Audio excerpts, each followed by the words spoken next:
Aquele diz: isto é meu. O outro afirma: guardo o que me pertence. Entretanto, só Deus é o legítimo Senhor de tudo. Boa noite, Rossi Andresa. Rejubilas-te com a nutrição. Contudo, foi ele quem promoveu a sustentação da semente, para que a semente, convertida em pão, te assegurasse o equilíbrio. Orgulhas-te do dinheiro, que te garante a aquisição de facilidades, de utilidades imprescindíveis à segurança e ao conforto. No entanto, foi ele que te angariou indiretamente os recursos preciosos para que te não faltasse a saúde, o raciocínio, a disposição e a inteligência na tarefa pela qual a fortuna te sorri. Regozijas-te com o lar. Todavia, foi ele quem te situou nos braços maternos que te acalentaram os primeiros vagidos, aproximando-te dos afetos que te enriquecem os dias. Lembras-te de Deus, o todo misericordioso que nos confia os tesouros da existência, a fim de que aprendamos a buscar-lhes o paterno seio. E reparte com o teu irmão, no caminho, os talentos que ele te empresta, na certeza de que somente ao preço da fraternidade infatigável e pura é que subirás para a glória divina em que Deus te reserva a imortalidade da vida entre as fulgurações da sabedoria imperecível e as bênçãos do amor eterno. Sheila. Bom, vamos, como eu estava explicando, vamos estudar, fazendo uma abordagem científica, através de um método. Esse método está explicado no primeiro vídeo lá que está aqui no Instagram, quando nós começamos o nosso estudo, que é o trecho do Evangelho de Mateus, capítulo 16, que vai dos versículos 13 ao 17. Esse trecho diz assim, é do capítulo 4, isso aqui está no capítulo 4 do Evangelho: ninguém poderá ver o reino de Deus se não nascer de novo. Kardec e os Espíritos passam a abordar a reencarnação. Então esse trecho está lá, o primeiro item. Diz assim: chegando às partes de Cesareia de Filipe, Jesus perguntava aos seus discípulos, dizendo: quem dizem os homens ser o Filho do Homem? E eles disseram: uns que é João Batista, outros que é Elias, e outros que é Jeremias, ou um dos profetas. Disse-lhes: e vós? Quem dizeis que eu sou? Em resposta, Simão Pedro disse: tu és o Cristo, o Filho do Deus que vive. E em resposta, Jesus lhe disse: bem-aventurado és tu, Simão Bar-Jonas, filho de Jonas, porque não foi carne nem sangue que te revelaram, mas meu Pai que está nos céus. Boa noite, Raquel. Bom, vamos começar falando do local.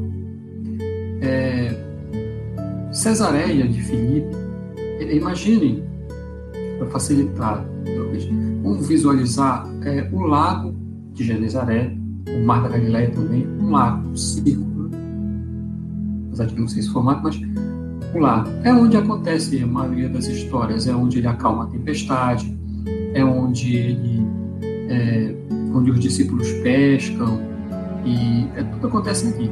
E há várias cidades ao redor do Mar da Galileia. No norte, parte de cima, existe uma cidade chamada Betsaida, que é a cidade onde nasceu Simão Pedro, é onde nasceu Tiago e João também, os irmãos, né? Ela de Mesquita, seja bem-vinda. É lá. E Cesareia de Filipe é uma cidade que está também no norte, e a porta de entrada dela é essa cidade, Betsaida, que é na beira do lago. Só que, para chegar até Cesareia, a distância é de 40 quilômetros. Então, esse acontecimento aí, a época de Jesus, não há registro, na verdade dizer assim, não há registro de que a essa época, essa cidade fosse habitada como uma cidade mesmo assim, um centro e tal. Mas sabe-se que havia ali um centro comercial, um centro administrativo no Império. Mas não há assim, uma cidade grande ou populosa como se entende. Então, o local exato onde esse diálogo acontece não é identificado. Então, por isso, ou talvez por não existir mesmo uma cidade assim propriamente como nós entendemos, ela é chamada, os evangelistas descrevem assim, falando de maneira genérica, assim, tipo, algumas traduções falam, chegando nas partes de Cesareia, ou então na região de Cesareia, ou nas aldeias. Então é ali, entre, né, essa cidade na beira do lago e até esse centro administrativo que isso acontece. Ninguém sabe exatamente onde que se dá. Mas uma coisa dá para inferir, e isso não nesse trecho do Evangelho de Mateus, mas do outro trecho, que é um paralelo, né, em Lucas, que o paralelo é a mesma coisa que foi escrita pelo outro evangelista. Em Lucas, ele dá a entender, esse mesmo trecho que ele descreve, que esse diálogo ocorre à noite. A noite é aquele período de recolhimento natural que acontece depois do trabalho, depois das tarefas, das ocupações que a gente tem durante o dia, assim como acontecia em outras ocasiões. Então isso aí ele está junto com os discípulos, é um ambiente de encontro assim íntimo de Jesus e os discípulos. Aqui a gente infere pela descrição do evangelista, né, que ele não está com a multidão assim falando a muitos, não. Aqui é o círculo íntimo de Jesus e os seus discípulos, o mestre e os discípulos. Então é uma conversa particular. Isso é importante se dar uma contextualizada, porque Jesus, ele não começa desde o início, desde que é batizado por João Batista no Jordão, já falando que ele é o Cristo, que ele é o Messias, então ele não anuncia isso. E, na verdade, quando se percorre assim, o tempo, ele até evita falar isso. Até chega um momento em que, lá, como acontece lá para a mulher samaritana, ele afirma que é o Messias. Mas há uma certa reserva, assim, para ele falar disso para a multidão, até que chegue o momento adequado. Só a cena de Deus Cristo, caridade, que entrou também. Mas aqui acontece, como ele está somente com os seus discípulos, né? Já não é assim. Havia entre os judeus, tá, um senso comum que era, dentro das crenças religiosas, que era a vinda, a chegada, né, no futuro, ou sim, em algum tempo ia surgir um profeta. E esse profeta ia promover a libertação do povo. Isso era um senso comum. Sabe, eu não sei se a comparação é bem exata, mas dá para a gente entender mais ou menos. No meio espírita, há um senso comum também, que é a encarnação de Emmanuel. Conforme Chico, né, ele relatou, que acompanhou o processo encarnatório dele e tal. E diz, então, que ele reencarnou em São Paulo, no ano 2000, tal. Como é que uma missão, né, um plano assim, tal, educação, fala-se isso.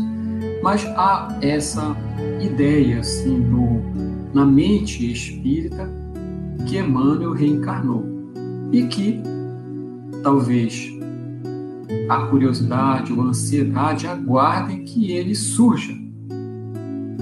Eu até acho, para não entrar muito nisso, mas eu até já acho que isso vai acontecer, porque o Espírito, tem uma passagem do Evangelho que Jesus fala assim, que não se pode esconder uma cidade que é localizada em cima de um monte. Então, aqueles espíritos elevados, pela sua própria obra, se destacam, né? Então, imaginem isso, vamos chamar assim, esse imaginário no meio espírita, é mais ou menos, não é uma comparação exata, aquela ideia do Messias, do Salvador, que um dia iria surgir no meio judeu para salvá-los, para resgatá-los. Só que isso é tradição de séculos, né? Pois bem, então isso está na mente, né, do Rosa e Nilce, que chegaram também, e isso está na mente aí dos judeus, os discípulos todos são judeus. Esse profeta, ele é chamado, ou pode ser chamado Messias, ou Messias, se for usar a língua hebraica, Messias, ou esse profeta pode ser chamado Cristo, se for falado na língua grega. Os dois, Cristo e Messias, têm o mesmo significado, que é de ungido, né? Alguém que, no imaginário assim, no conceito israelita, vamos chamar, ele é um monarca, ele é um rei. Vanessa também está chegando, seja bem-vindo. Então, esse profeta que é aguardado, ele é um rei ungido, quer dizer, ele tem autoridade na terra concedida pelo céu. Então, essa é a figura que se tem neste Messias da tradição judaica. E é por isso porque essa ideia de um monarca, né, de um rei, quando recai sobre Jesus, é por isso que ele é chamado lá na frente de um rei dos judeus, que é a inscrição, né, títulos, escrito por Pilatos, e também aquela que passa a ser a acusação desesperada, vamos chamar assim, a última cartada dos judeus que tramaram a condenação de Jesus, falando que ele está se auto-intitulando rei e, portanto, se igualando ali ao imperador, ou se igualando a um deus, porque os imperadores no panteão romano eram deuses, e isso o caracterizaria, então, o crime de lesa pátria, o que justificaria a sua prisão, a sua crucificação, etc. Mas então vem daí. Essa ideia de um Cristo ou de um Messias, o significado é o mesmo, é de um rei, de alguém que iria libertar pela sua autoridade, iria libertar o povo daquilo que eles, da escravidão que eles viviam, porque não só passaram, mas também pelo domínio romano. Não tinham a liberdade, toda a liberdade que gostariam. Então acreditavam ser essa a dominação que sofriam, a razão da vinda do Messias, para libertá-los daí. Bom, nesse versículo aqui, ok? Alguém tem alguma pergunta? Quer colocar aí nos comentários? Algum comentário? Pode deixar aí, tá? Bom, outro ponto. Jesus, então, a pergunta que ele faz é acerca do que as pessoas pensam sobre ele. Perguntar aos discípulos o que é que eles estão ouvindo que o povo lá fora fala sobre ele, sobre Jesus. Ali, nesse momento, ele aceita essa designação ou essa identidade, né, de Messias ou de Cristo. Na sequência, isso fica bem claro. Mas quando ele fala de si mesmo, ele usa um termo assim, na terceira pessoa. Ele não fala eu, ele fala o Filho do Homem. Essa expressão que foi anotada, né? Diz que dizem os homens ser o Filho do Homem, sendo assim, que dizem as pessoas lá fora que eu sou. É isso que ele está perguntando. Então ele usa essa expressão Filho do Homem. Por que ele faz isso? Né? De onde vem isso? Não é novidade. Essa expressão não é novidade para a cultura judaica. Como falei quando eu estava estudando lá o capítulo 3, todos os judeus, quando criança, eles iniciam a sua formação estudando dos 6 aos 12 anos de idade. Então é o tempo que eles estudam e decoram toda a Torá, né?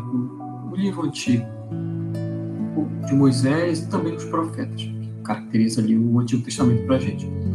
Então eles conhecem.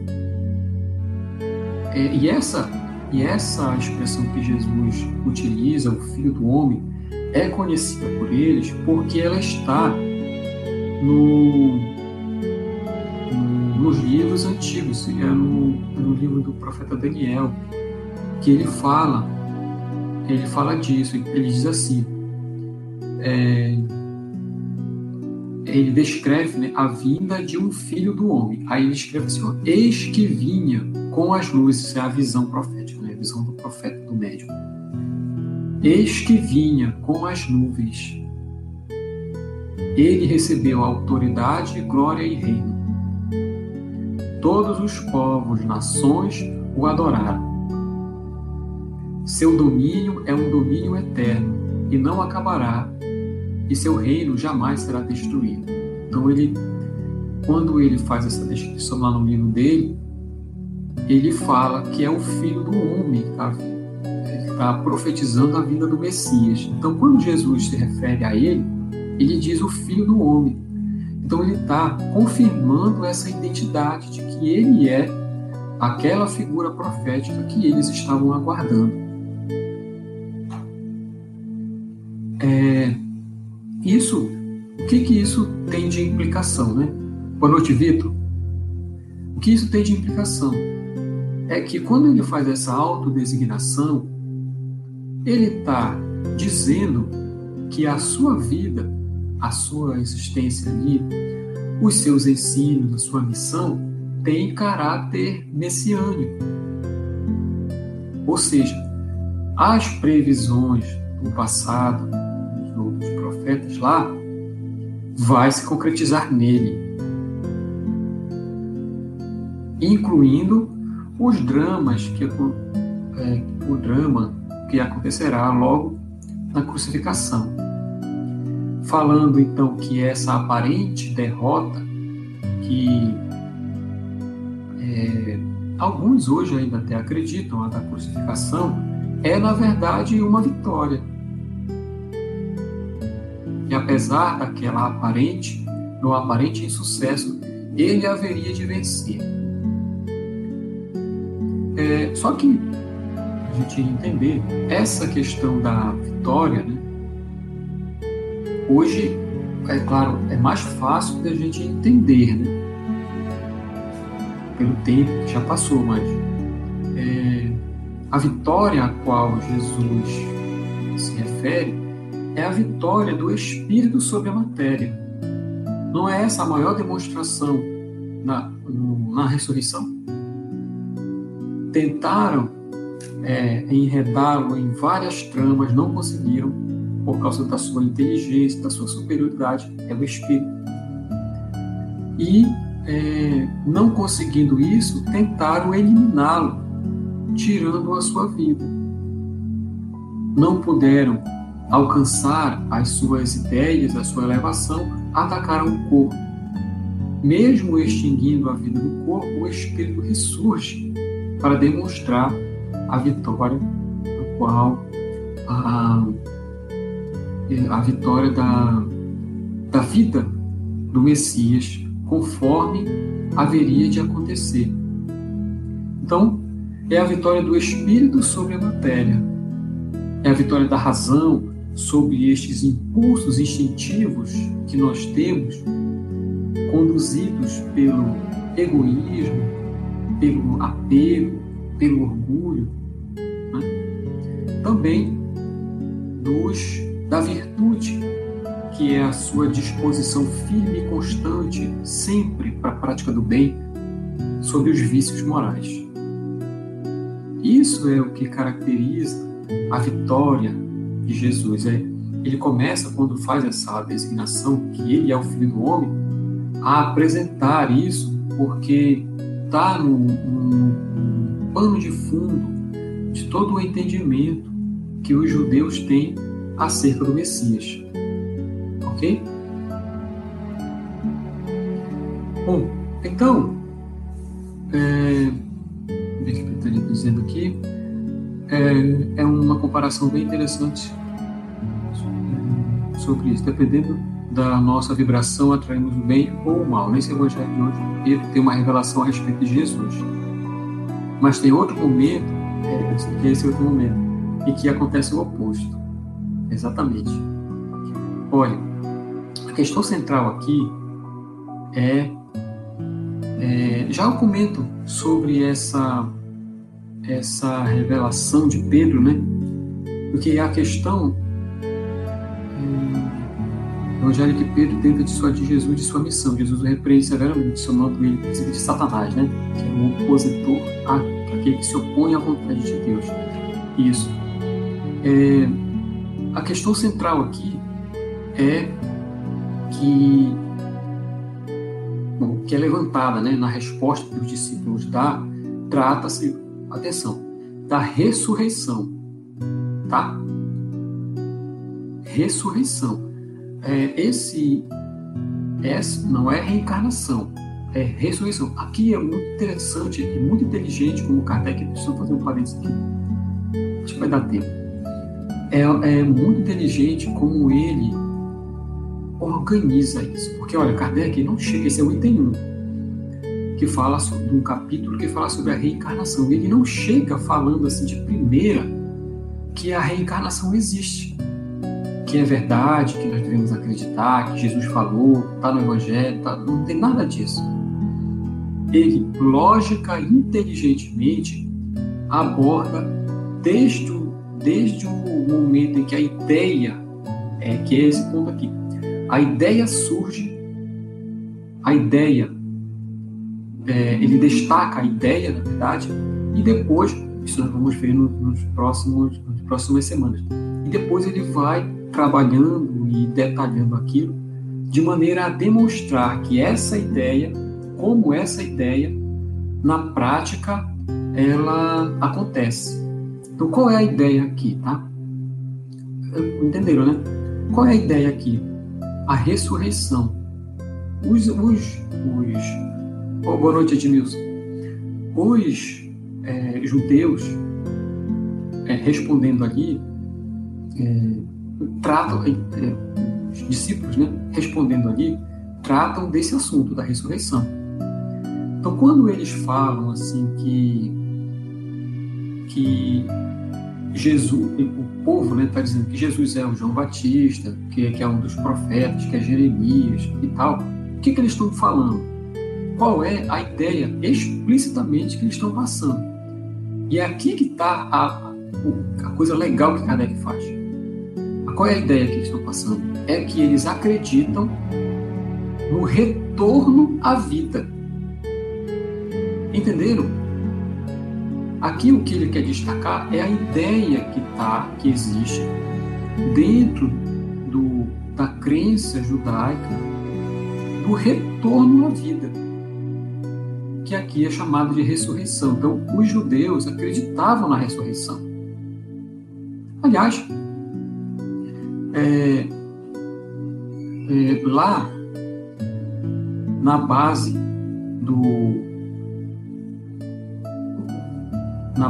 assim, no Antigo Testamento, vamos chamar assim, que estão os ensinos judaicos, a ressurreição mesmo, ela é muito pouco explorada. Existem alguns casos, assim, algumas referências em que se fala a ressurreição das nações, ou às vezes a ressurreição de um indivíduo, e várias outras, né? Nos livros antigos, está lá no livro de Daniel, tem Ezequiel, em Salmos tem também Isaías, que é o profeta que fala do Messias sofredor. E a razão, isso é talvez, né? Dizem os estudiosos, né? Talvez a razão disso ser pouco explorado, o tema ressurreição ser pouco explorado, é porque esta crença do retorno à vida também estava presente em muitas doutrinas pagãs, como, por exemplo, com os egípcios e com os babilônios. E nessa época, o sincretismo, que é a junção, né, das crenças, assim, era um grave perigo, principalmente com os seus inimigos, visto que os judeus foram escravizados pelos egípcios e depois pelos babilônios. A época de Moisés, 1000 anos, depois 500 anos, se não me engano, o Nabucodonosor. Então, talvez por isso essa ideia tenha sido pouco explorada e até mesmo desencorajada nos seus comentários e o seu desenvolvimento. Embora ali no tempo de Jesus esse perigo já não fosse tão grande assim, tal, a maioria dos judeus aceitava a ressurreição, mas nos termos como comumente se conhece, né? O retorno dos mesmos corpos à vida. E embora assim essa não houvesse assim tanto esses cuidados, né, talvez de tratar o tema, mesmo assim não havia unanimidade mesmo entre os judeus. Como existe no próprio Evangelho, usa um trecho desse lá, que os saduceus, um momento aqui os saduceus, né, como se fosse assim, os judeus todos, aí tem várias divisões, né, os saduceus, escribas, tem os fariseus e tal. E os saduceus não acreditavam na ressurreição, simplesmente. Então, vejam, mesmo ali no início daquele tempo, embora a ideia existisse, não havia unanimidade. Isso dentro de um mesmo grupo religioso. Mas a ideia, então, que se tinha era que aquelas pessoas que viveram iriam ressuscitar, voltar à vida, é a ideia, né? Voltar à vida, porém com o mesmo corpo que havia tido, né? na última existência. Essa questão que Kardec se preocupa aqui em colocar como a primeira, a ressurreição, em muitos lugares se fala que está presente e tal. E, de fato, ela é o 13º princípio da fé judaica. É a reencarnação, é a ressurreição dos mortos. Está lá, para os princípios do judaísmo, e 13º é esse. Então, é por isso que os profetas da antiguidade são citados. Lembra-se também nessa passagem aqui do profeta Elias, que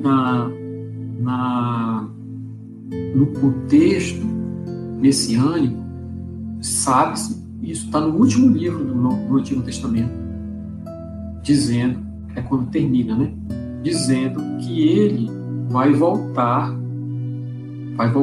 à vida antes do Messias. Ele vem para anunciar o Messias. Então, por isso que se fala de Elias. Uns dizem que o Senhor é Elias, outros falam de Jeremias. Elias vive 9 séculos antes de Jesus, mas sabia-se desde então que ele viria e depois dele o Messias, ou o Cristo. E Outros já falam que ele é Jeremias, porque Jeremias também é um profeta que fala muito, o tom assim, dele é o tom da justiça e da esperança. Então, são as ideias, né, que se tem tentando identificá-lo. E nessa, como eles colocam assim, está acontecendo assim, estão reunidos ali, aí um fala uma coisa, uns estão dizendo que é Jeremias, outro fala, não, é Elias, não, é o tal profeta, não sei quem. Então, existem várias ideias, assim, sugestões, né, ou respostas, tentando decifrar quem é Jesus. E aí acontece aquela coisa legal, que acontece com Simão Pedro, que a Betânia colocou. Ele, em meio a muitas ideias sendo lançadas, né, repetidas, ele recebe uma inspiração. Então ele, recebendo a inspiração, né, ele responde que Jesus é o Messias que todos aguardavam. Ele não é Elias, chegar antes, ele não é Jeremias, não é nenhum desses. É o próprio Messias, é ele. E Jesus, antes de eu falar, uma coisa interessante. Sim, Betânia, sim. Inclusive, a Betânia está perguntando aqui no Instagram se João Batista é a reencarnação de Elias. Há uma passagem explícita que, embora tenha conversa com Nicodemos, tem essa aqui e tal, possa deixar alguma margem de interpretação, de dupla interpretação, mas há um trecho que nós vamos estudar também, tá? Que trata de João Batista, é explícito, Jesus fala ele sendo Elias. E, na verdade, diz, né, lá no livro de Malaquias, que Elias ia voltar para anunciar o Cristo. E é exatamente o que João Batista faz no Jordão. O batismo para marcar o início, vamos chamar assim, né, do seu ministério. Então, a partir dali, ele é identificado. Então, ele fala, quando ele vê ele chegando, né, eis o Cordeiro de Deus, aquele que tira o pecado do mundo. Então, ele chega para falar que ele é o Cordeiro, que ele é o Messias, aquele que Isaías comenta, tal. E então, é por isso que a gente entende ser Elias, João Batista e Elias reencarnar, tá? Vamos avançando aqui, o nosso tempo está passando rápido. Então, Simão Pedro recebe a inspiração. Inspiração é aquilo que vem de fora. Então, quando algum espírito, algum espírito protetor, seus anjos da guarda, lhe traz uma ideia, você capta e recebe aquilo. Que é diferente de intuição, por exemplo. A intuição é que vem de dentro. É algo que já está lá, guardado em algum lugar armazenado, vem de dentro. A inspiração vem de fora. Então, isso que acontece com Simão Pedro. Ele recebe essa inspiração. Aí Jesus fala que... Não era isso que eu ia falar. Eu ia falar da expressão que ele usa antes de entrar nisso. Que ele fala assim, tu és o Cristo, o Filho do Deus que vive, ou o Filho do Deus vivo. Mas também é traduzido assim. Eu queria falar dessa expressão que era muito interessante. É que ali, os judeus, eles vivem num círculo, assim, né, no judaísmo, um círculo, rodeado por nações pagãs. O que são nações pagãs? São aquelas que acreditam em vários deuses. É só isso. Então ele usa essa expressão, ele usa essa expressão Deus que vive, por causa da forma como Deus se apresenta, se manifesta. Então, como acontece isso através dos profetas, hoje nas igrejas protestantes, os médiuns lá existentes falam assim, Deus falou comigo, Deus está me falando tal coisa, está recebendo as inspirações, né? No caso do médium lá. E aqui, é por isso que ele fala Deus vive, porque esse Deus, ele fala, ele age.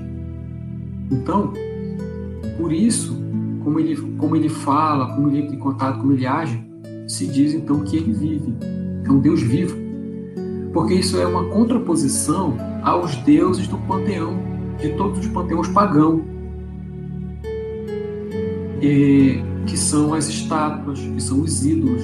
Eles não se manifestam. Então é por isso que existe, quando ele fala assim, o Deus vivo, ele está tratando do Pai, né, e das suas formas, por causa das suas formas de se manifestar, que é falando, né? Nós compreendemos, embora seja por um espírito, mas no caso, com a permissão dele, independente da qualidade da comunicação. Então é essa, a católica também, isso, é isso mesmo. Então são as inspirações, são as vozes que os médiuns captam e transmitem. Então se diz que é Deus que está falando, não deixa de estar certo, porque como nós entendemos, tudo vem de Deus. E pode ser, se é uma comunicação boa, está vindo autorizado por ele, diretamente, assim, por meio dos espíritos da guarda, os protetores e tudo. Então, essa revelação que ele recebe é por causa, naquele momento, que é o contexto que a Betânia perguntou, ele está em contato, em comunhão com os espíritos superiores. Então ele recebe as ideias, os sentimentos dos bons espíritos. Então, estando ele em sintonia com os céus, né, como Jesus resume, ele está em harmonia com as leis de Deus. E é por isso que ele diz: bem-aventurado és tu. Lá na questão 614 do Livro dos Espíritos, é sobre lei natural. E ele pergunta o que é lei, Kardec pergunta o que é lei natural. E aí ele diz que é aquela toda lei que vem de Deus. E o homem só é infeliz quando dela se afasta. Então, olha, se nós somos infelizes quando nós nos afastamos das leis divinas, quando nós estamos alinhados com ela, por consequência lógica, nós somos felizes ou bem-aventurados. Isso que Jesus fala a Simão: bem-aventurado és tu, porque na condição que se encontra recebeu as boas inspirações que vêm do céu, está em harmonia com Deus. De modo que, quando nós nos afastamos, quando nós perdemos a sintonia com o bem que deriva das leis divinas, nós sofremos. Nós ficamos infelizes, tristes e tudo. Então, nessa passagem, acho que tinha alguma coisa para comentar da Betânia, acho que já foi, né, Betânia? Tudinho. No caso de Pedro lá, né? Então, isso que acontece com Simão Pedro. Nesse momento, ele mesmo, Simão, ele está em harmonia com as leis divinas. Então, ele recebe as coisas boas que dela derivam. No outro momento, que é quando Jesus anuncia que ele vai ser crucificado e tudo, e Simão, não, isso não vai acontecer contigo, não. Mas é a inocência, né, de quem quer proteger aquele que ama, para que ele não sofra. Só que é justamente para isso que ele veio. Então, como ele deixou que os seus temores e a sua falta de fé em Deus dominasse as suas palavras, ele se afastou. Então Jesus chama ele de adversário, ou Satanás, né? Como é traduzido. Adversário, porque se ele estivesse a favor, ele estaria aceitando e compreendendo que era necessário ele passar por aquilo. Porém, como ele se portou da maneira oposta, Jesus o repreendeu. Então, deixou de se harmonizar com a lei. Vamos dizer assim, para não dificultar muito. Rose, Emmanuel, o Henrique, sejam bem-vindos, tá? Então, esse tema tá? Esse tema que é tratado nesse primeiro item, a ressurreição. Então, olha, coisa interessante, como Jesus não combate a ideia, ele não combate essa ideia. Quer dizer, ele poderia, se a ressurreição, o retorno à vida, vamos chamar assim, que fica melhor para entender, se o retorno à vida não fosse uma lei, se ela não fosse verdade, certamente ele teria esclarecido. Teria contado uma parábola, falado diretamente, para mostrar como é, se não é assim, que a gente acredita há muitos séculos, como é que acontece o cumprimento da justiça no mundo através de Deus. Então ele não combateu essa ideia do retorno à vida. Isso quer dizer que ele concorda que o retorno à vida é uma lei divina. Então, por isso é que esse é o item 1, Kardec coloca para falar disso, dessa realidade. É da lei divina que os seus filhos retornem à vida, a essa vida aqui, né? A reencarnação, a vida material. É disso que está tratando. É da lei. E aí, para frente, é que ele começa a esmiuçar esse entendimento, essa ideia, quer dizer, esmiuçar essa ideia através das palavras de Jesus, para demonstrar como é que esse retorno à vida acontece. Então, o fato, ele não chega, como eu já comentei, falando da reencarnação, que ela existe e que os espíritas têm que acreditar, porque é um dogma do espiritismo, não tem nada disso. O fato é que a reencarnação é uma conclusão a que ele chega após analisar as palavras de Jesus, os seus ensinos, do ponto de vista da justiça, do ponto de vista espiritual, onde com Deus se faz justiça, a bondade, a amor. Então vem desenvolvendo isso até chegar lá no final, concluindo que esse retorno à vida se dá através da reencarnação, que é o retorno do espírito à vida material, porém com um detalhe diferentemente da ressurreição, que é um outro corpo, mas é um retorno à vida. E aí depois ele vai explorando junto com os espíritos, lá nos espíritos, aqui no Evangelho também, para mostrar porquê da reencarnação. Então, só que isso nós vamos ver lá para frente.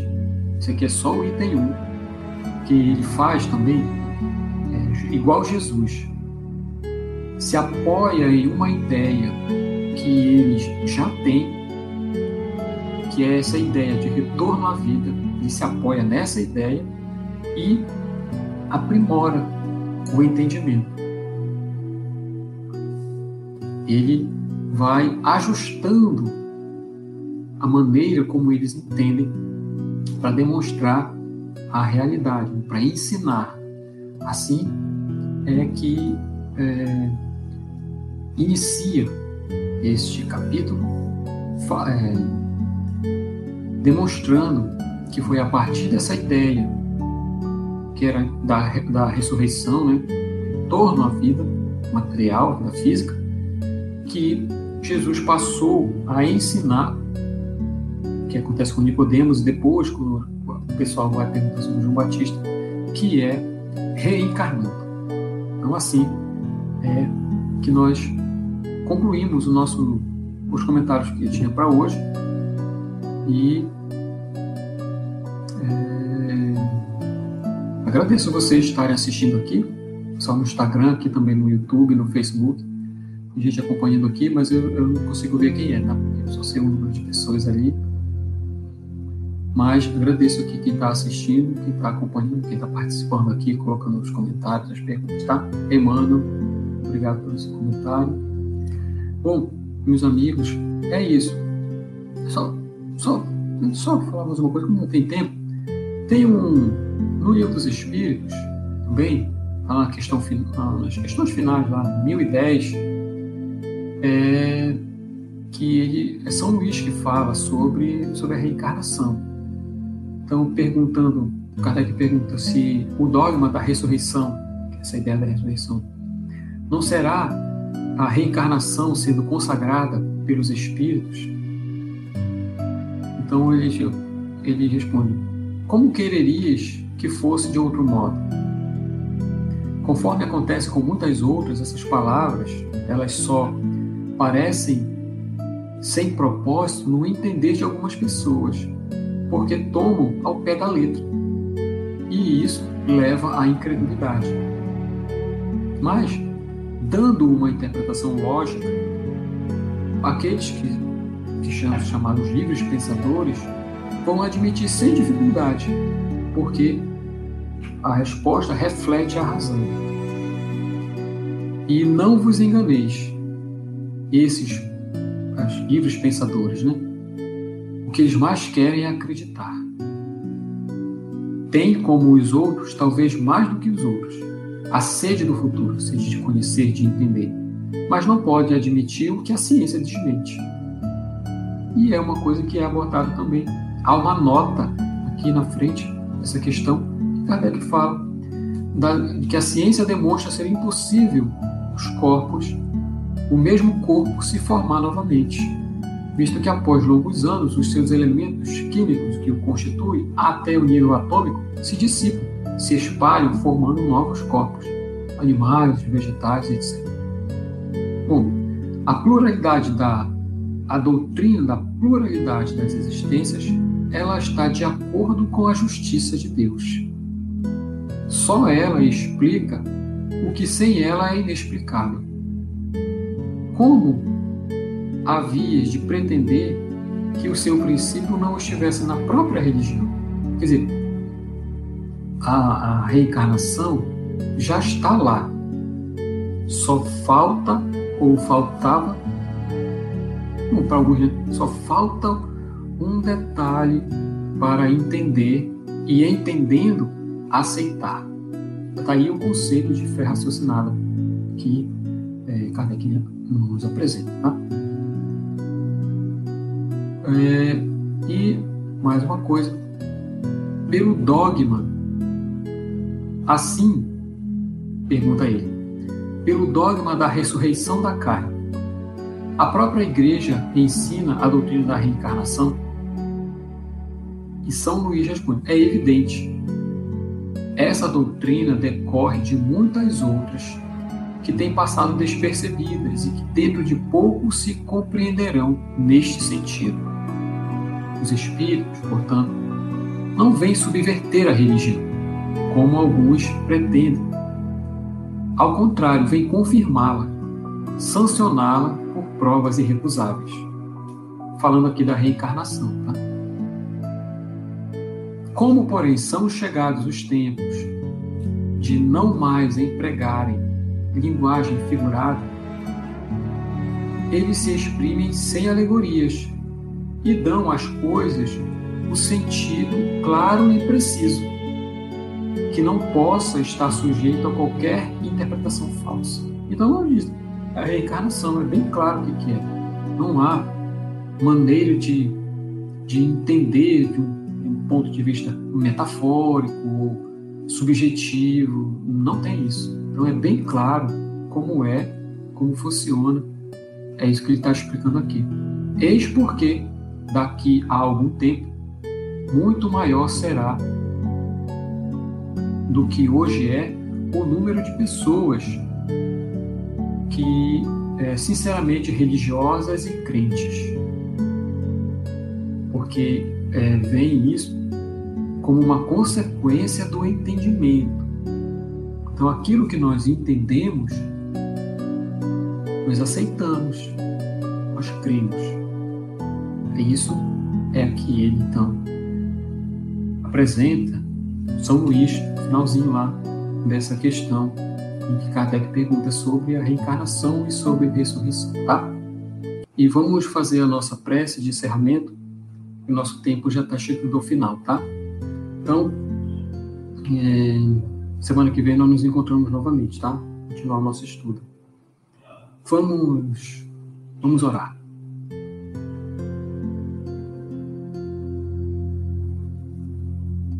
Senhor, obrigado por esta noite. Obrigado por este horário que seu amor reservou para nos apoiar, nos acompanhar no estudo,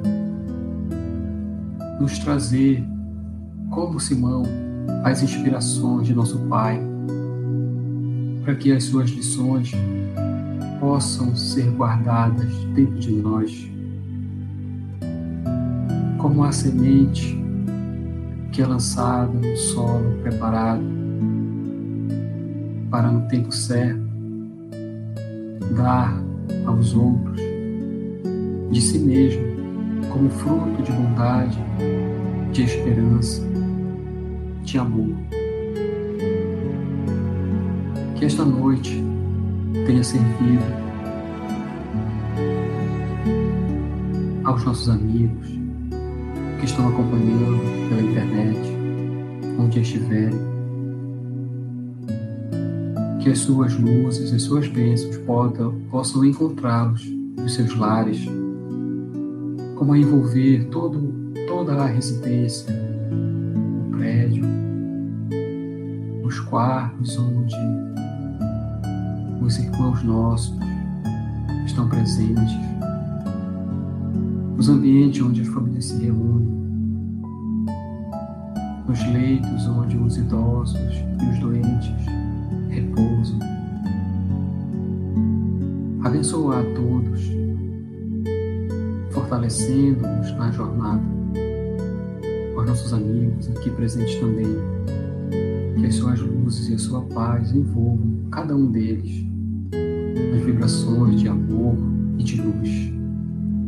Obrigado, Senhor, por nos conceder esse momento de união e de alegria, por nos reunirmos em torno de seu Evangelho, buscando a paz que almejamos e a felicidade, estando contigo. Muito obrigado, Senhor. Muito obrigado, que assim seja.